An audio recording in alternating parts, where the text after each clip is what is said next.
A very good morning, good afternoon, and good evening to all our subscribers who have joined us from different parts of the world. We welcome you to the live episode number 4, season 1 of International Citizenship Talk. Before starting the vlog, I would like to mention that this vlog is meant for educational purpose only. We do not promote any individual or any corporate. We always recommend that you do your due diligence before making any kind of investment decisions. Today, we have a very special guest with us, Mr. Paresh Karia. He is the CEO of Acquest Advisors. Mr. Karia, welcome. Thank you, Mayank. Thank you for having me. It's a pleasure, sir. So, before we start the vlog, a lot of our subscribers would like to know about your journey of becoming the CEO of Acquest Advisors, how it has been, where were you initially working, and then how you came to the residency and citizenship by investment business altogether. Right. So, Mayank, my transformation or journey into immigration has been quite interesting. I come with a background. I am a chartered accountant by training, and I've been a banker by profession. So, I have worked with leading private banks for more than a decade, and I was on the investment advisory side. I was a part of the private banking with leading banks like HDFC Bank, ICICI Bank, and also had a short stint with the Swiss Bank. So, post my banking career, I mean, post in late 2009 2010, Mhm. decided, me along with one of my dear friend who's also a private banker, we decided to move out from the mainstream banking career to alternate assets, advising on the alternate asset sides. Mhm. And we set up our own practice to advise on the real estate fund, private equity fund, etc. Mhm. And during this journey, we were approached by somebody from the US who wanted to enter into India and offer the EB5 program. So Okay. this happened in way back in 2018. At that point Mhm. of time, our other practice was doing quite well, but I was quite interested in this program. I found it quite interesting, the EB5 visa program, and yeah, I mean, so we decided to take a plunge to get into the EB5 visa program. We Mhm. found that it was very much aligned to what we have been doing, the skill Mhm. sets that were required, aligned with the requirement of the program. As you know, the EB5 visa program is one of the most simple in terms of the requirements is concerned. The requirement is very simple. All you need to do is have money for investment. But it Absolutely. is one of the most complex program when it comes to execution and fulfillment. True. Very The true. entire journey takes very long. The documentation is quite complex and extensive compared to other programs. For instance, you have to do a detailed documentation of the source of fund.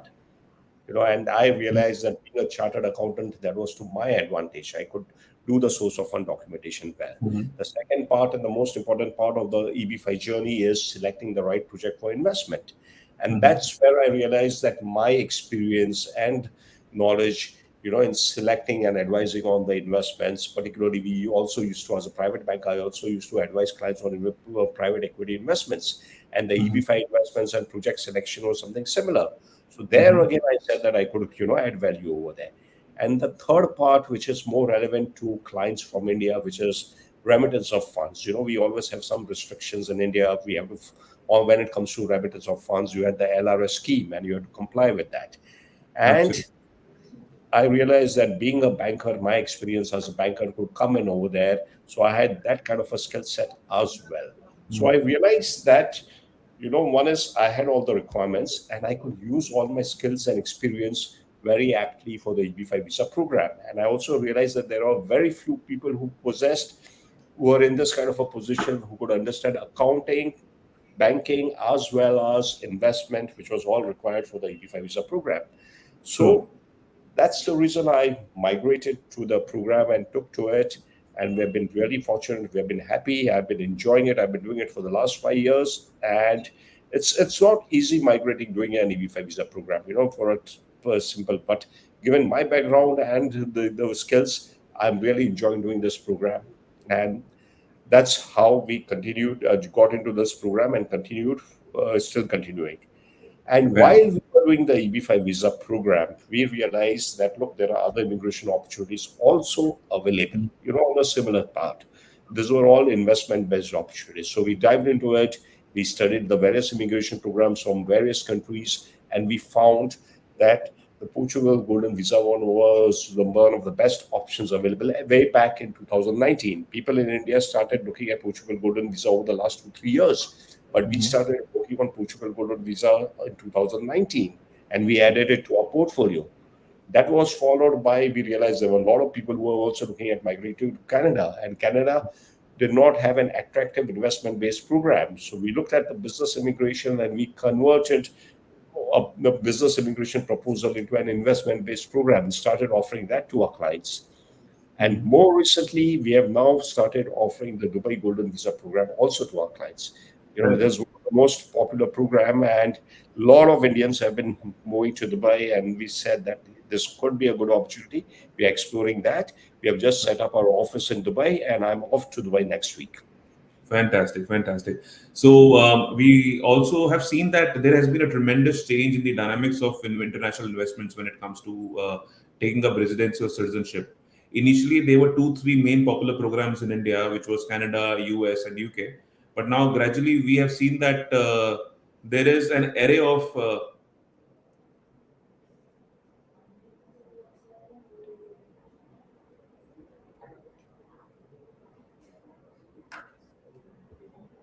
Yes, sorry, Mayank, I lost you. yeah. Is it any better now? Yeah, now I can hear you. Fantastic, not an issue. So that's the technical difficulties of hosting live events. Right. So moving forward, just a quick question to you. Specifically, we have seen that the dynamics of international investments have changed very quickly. There have Right. been a lot of new programs that have been introduced in the market, and it has been seen that the initial favorable investments Right. has been majorly from the perspective of Canada and US. And Right. somehow we have seen new geographies coming in a big way, and specifically the golden visa options that are available for getting the EU access. Right. So understanding that and understanding the topography, what's your take on that as an individual? Because since you have been part of the industry, you have met plenty of clients who have different requirements. How do you suggest them? Which program is more suitable for them compared to the other one? Right.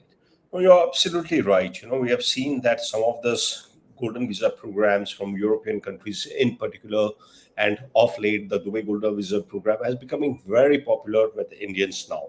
The traditional programs were always there. You had the EB5 visa program, you had the Canada, program, and UK program, and this migration or popularity, rise in popularity has happened in the last 2 3 years. Primarily, I think a lot has got to do with COVID, for the True. Golden Visa program. So COVID made us realize, that it is two things important, that you need to have freedom, travel, mobility, and flexibility.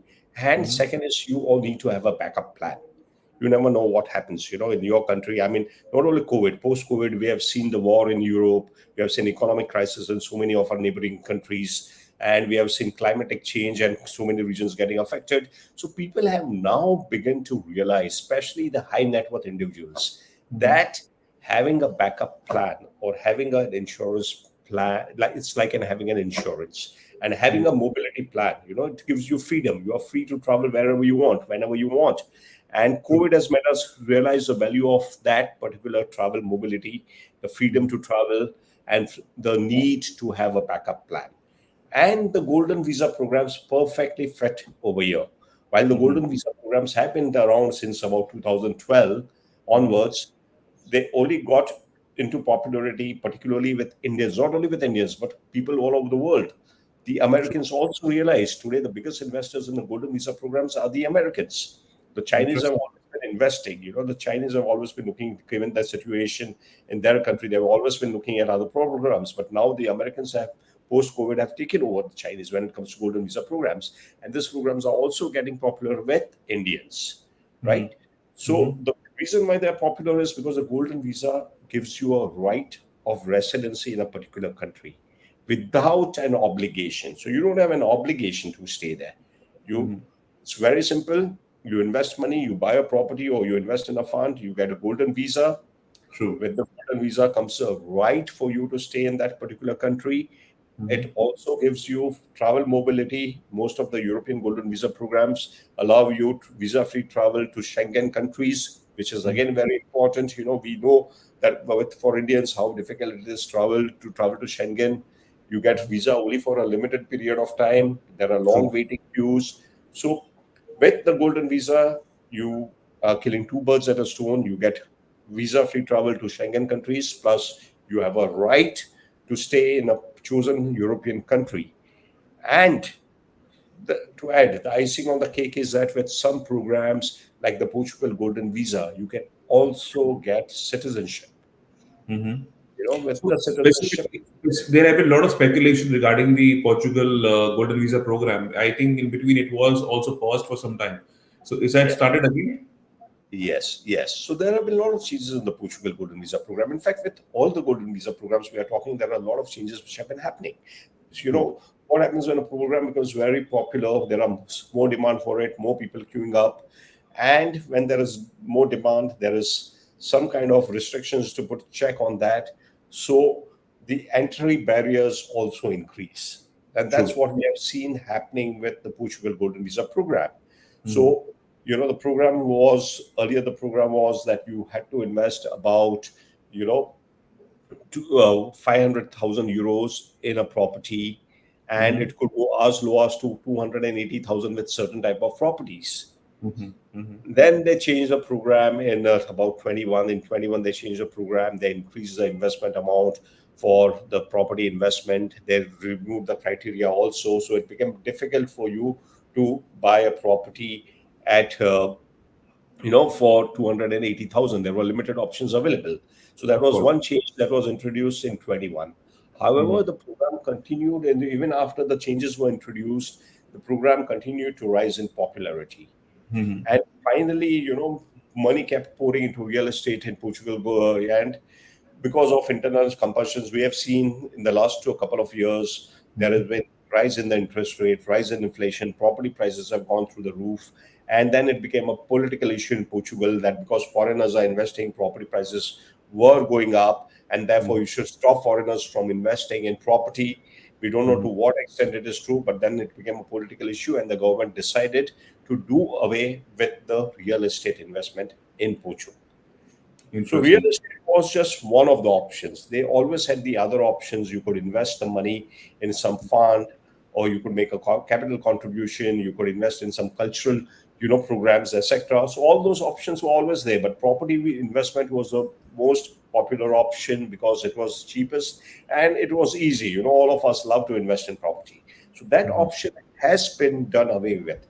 But you still have the option of investing in a fund which is 500,000 euros. And my sense is that this is still a good option because when you are investing in a fund, your associated cost is less. When it comes to property, you have to pay the maintenance, you have to pay stamp duty, Of course. registration Of cost, course. etc., etc. While you do get a rental income, but it's not steady, and on that also you have to pay tax. When it comes Absolutely. to that option, the holding cost is minimal. You don't have to pay any stamp duty, registration, maintenance, etc. It's a financial asset. It's like holding shares or some other investments in your demat account, and you also get tax-free income. Plus, there is more transparency and liquidity when it comes to fund. So, in the days going forward, I expect this option to become more popular. It is already very popular with sophisticated and well-informed investors in US. They prefer investing in fund over a property. But in Asia, things are different. We prefer to invest in property. But given the way things are shaping up, I think in the next few days there will be greater acceptance for fund investment, even from Asia for Portugal. And Right. Portugal will again regain its popularity. I think we have spoken more about Portugal, but I know you have a big buffet of different options available. And Yes. from that perspective, I will combine two questions for you. One is that as an individual, if I plan to do any kind of investments and I have no clues about the different options available in the market, and I come to Right. you and say, I'm looking for a particular piece of advice, and I also want to understand your services, what all you provide to gain that residency or citizenship through investments. So, how do you advise people on what criteria you advise people and what all services you offer? Right. Right. Very important question, Mank. See, when we realize that, there are people, different kind of people who come to us. There are some people who are just exploring, they're starting off, they don't have much idea of what they want to do. They will look at various kind of programs, and, They will be looking at US also, they will be looking at Europe, etc.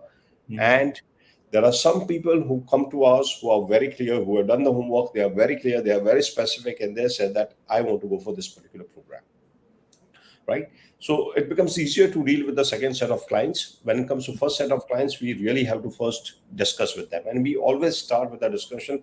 First, decide what is your objective. Mhm. Like EB5 is a journey. So Mhm. you decide why you want to go on a particular journey, and then we will tell you that how you can embark on this journey. So your Mhm. objective has to be very, very clear.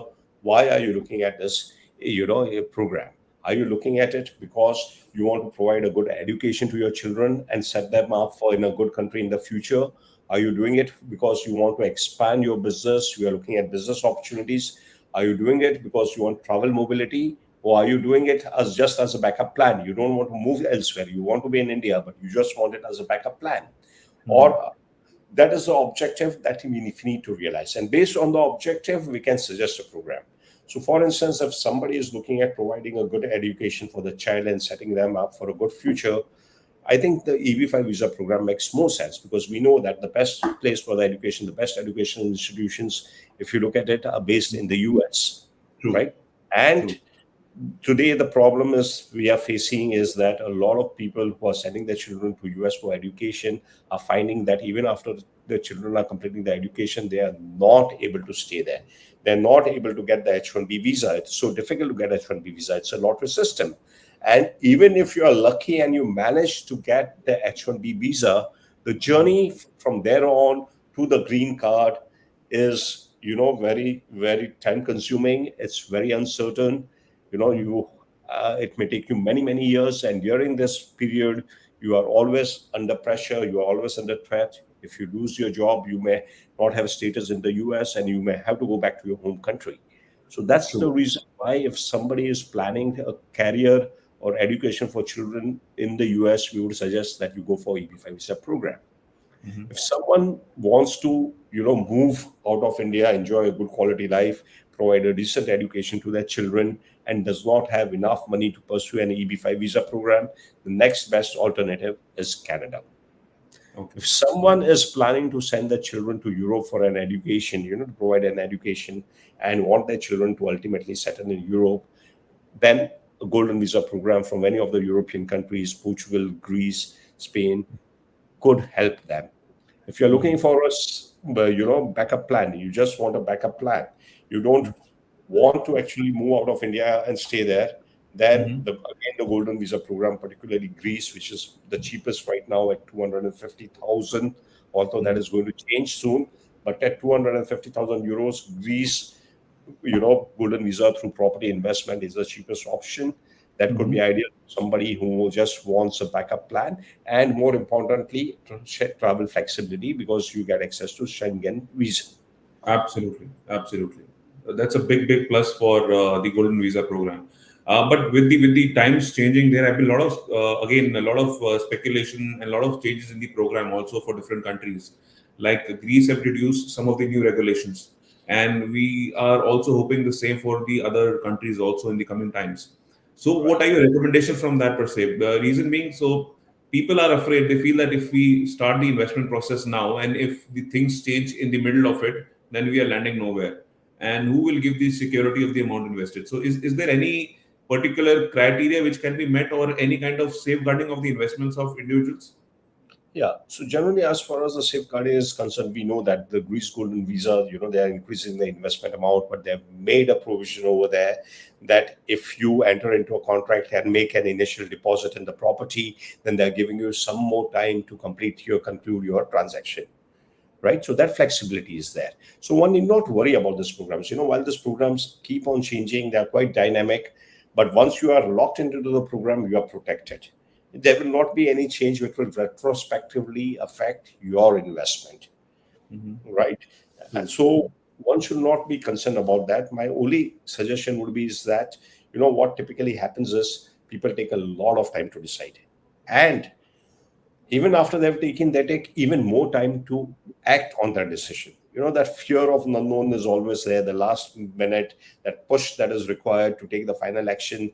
You tend to talk to the family members, friends, etc., even after you have taken a decision. And many Mhm. times, they may not be in the right position to advise you because they may not be aware about the programs. They may not be as aware about your circumstances and needs. So Mhm. my suggestion would be that, spend initially time in understanding what is your objective. S- Talk to people, do research on the web. A lot of information is available on the internet. Talk to consultants, talk to lawyers, etc., and Mhm. arrive at a decision. Right? True. Once you have arrived at a decision, then it is imperative that you act on it fast, Absolutely. because programs keep on changing. The investment amount increases, the timeline. All those programs, have a timeline, the True. processing time, right? True. And some of the programs may take, you may get, like we have seen recently for Dubai Golden Visa, we got the entire process completed in just 5 weeks, right from application till receipt of the Golden Visa card. 5 weeks. Whereas certain programs like EB5, getting a green card would take maybe 3 years or 4 years. Mhm. So whenever there is an opportunity available, right now there are some opportunities available in EB5. We have a new category of visas under the rural program where Mhm. you can get your processing done in 6 months to 1 year. This is the fastest that we have ever seen for EB5. So those Absolutely. windows are available. So whenever there is a window of opportunity available, please capitalize on it. Don't delay your decision, because ultimately, if you delay it, your processing time will increase, the entry barriers to the program will increase, and more importantly, we have seen that the investment threshold have been continuously increasing. True, true, true.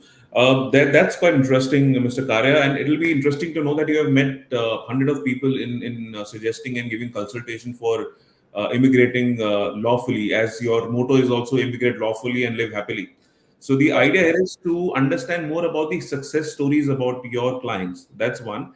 Secondly, Yeah. you must have met plenty of people with a lot of questions, and I think our subscriber would also have similar questions which they would like to get answered. So Right. something which was, I would say, a misconception from the RCI standpoint, and something that you have suggested.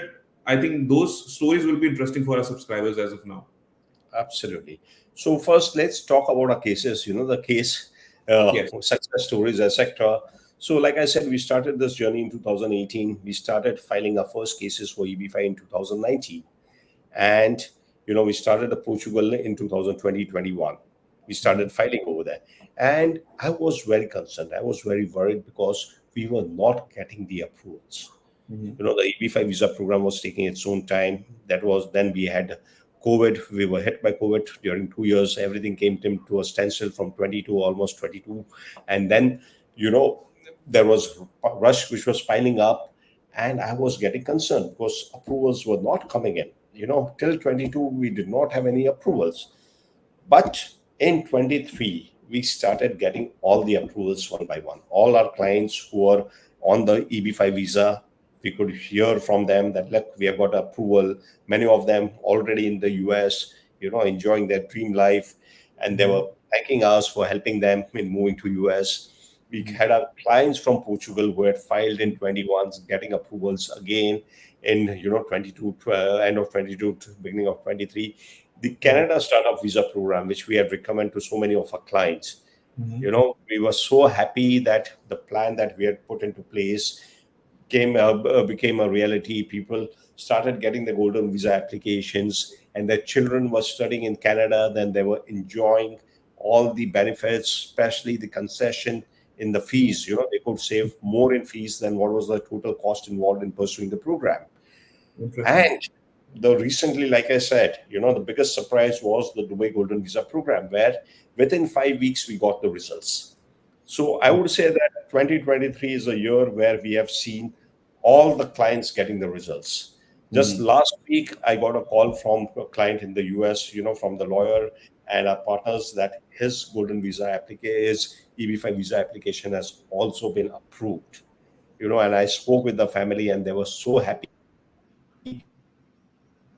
Mhm.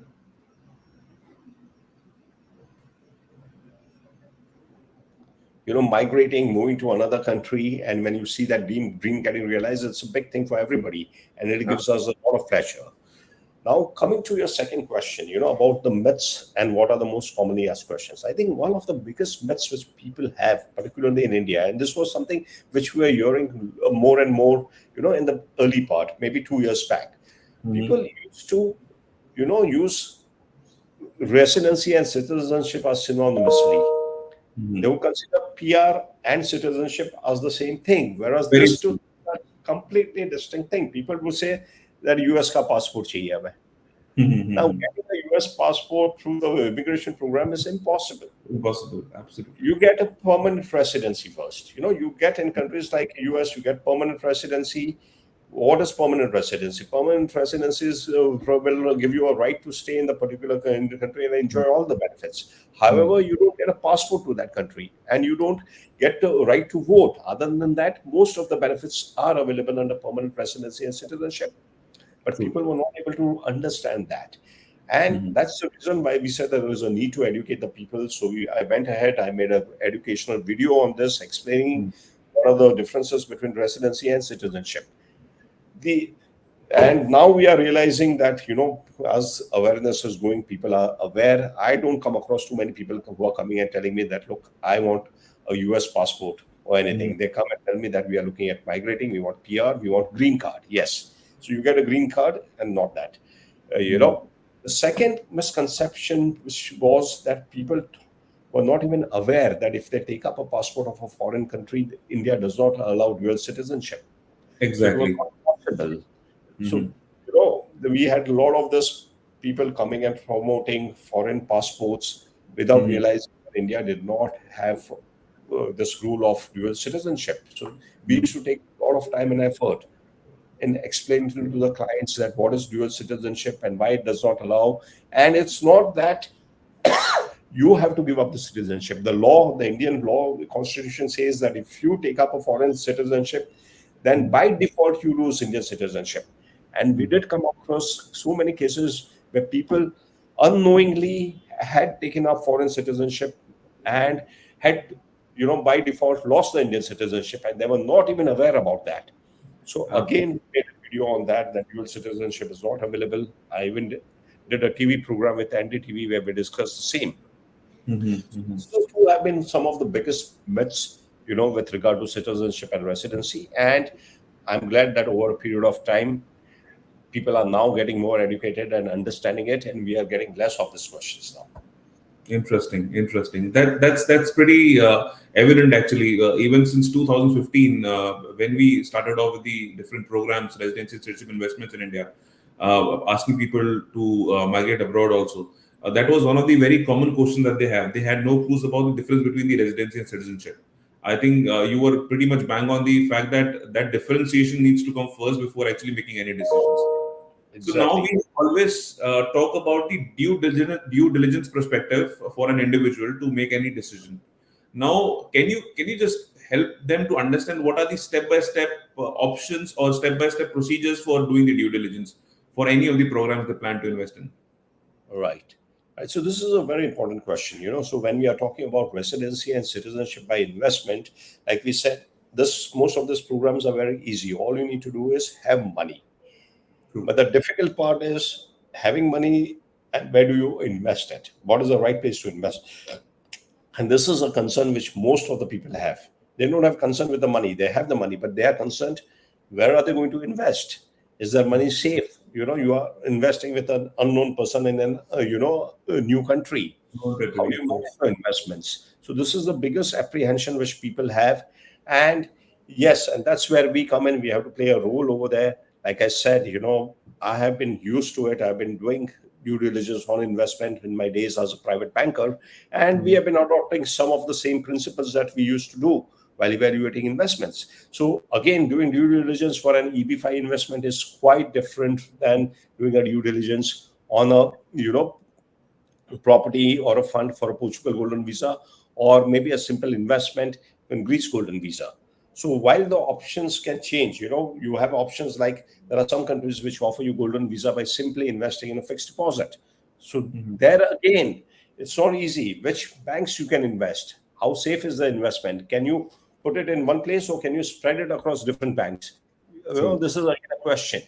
And when it comes to EB5 investment, that is the most complex kind of investment. You are investing in a private equity fund kind True, of a true. structure where there is a debt over there, there is equity, there is loan, there is collateral, there is a regional center involved. The regional center gives the money to the developer. There is a developer which is involved. There is job creation requirements to be met. So, in fact, a lot of people on EB5 have been asking us those questions. And just recently, we have made a video on this, on how to select the project, which was released about 15 days back and available on our YouTube channel. And the next video, which we are releasing in the next couple of days, is only on financial due diligence, particularly Yes. for EB5. So, of course, when it comes to property, again, you have to look at various aspects. You have to understand the property market in that particular geography and dive deep into it and look at various aspects. So, generally, we also don't claim to be experts on the global market. Well, we work very closely with our partners overseas.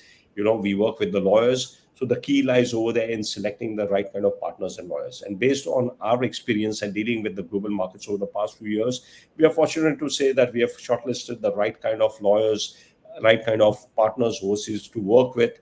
And we are, generally very happy going with them. Fantastic, fantastic. Thank you so much, Mr. Karia. It was, I think, a more holistic discussion that we have today. We have covered almost all the major points when it comes for residency and citizenship through investments. We have spoken about the due diligence perspective, which is very important. We have spoken about the different options available, the basic, the different mindsets of people of investing in international arena, and how these have really transformed over the years. So it's quite an interesting, and I think our viewers must have taken back a lot of learnings from this particular session. But before we end, we would like to also ask a special advice from you for all the people who are looking for any kind of international investments. What cautious they should follow? What disclaimer you would like to give to them?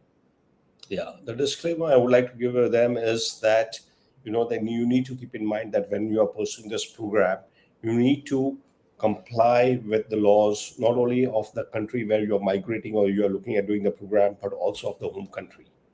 There are certain things that you have to follow in our home country. Like, for instance, I mentioned earlier that if you're taking up a foreign passport, you automatically use Indian citizenship. So you have to keep that in mind.